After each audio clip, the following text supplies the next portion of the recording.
ఏ రవీంద్రుని భావమో గీతాంజలి కళ వివరించే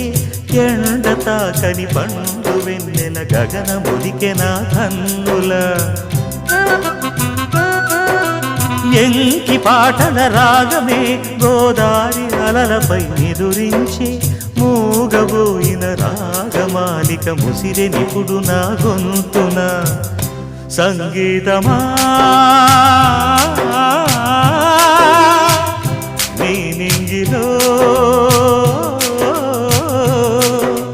విరిసిన స్వరములే ఏడుగా వినబడు కరివిల్లెక్కడా తెలుపుమా తెలుపుమా తెలుపుమా అందమా నీ పేరేమిటి అందమా తెలుపుమా నీ ఊరేమిటి పరువమా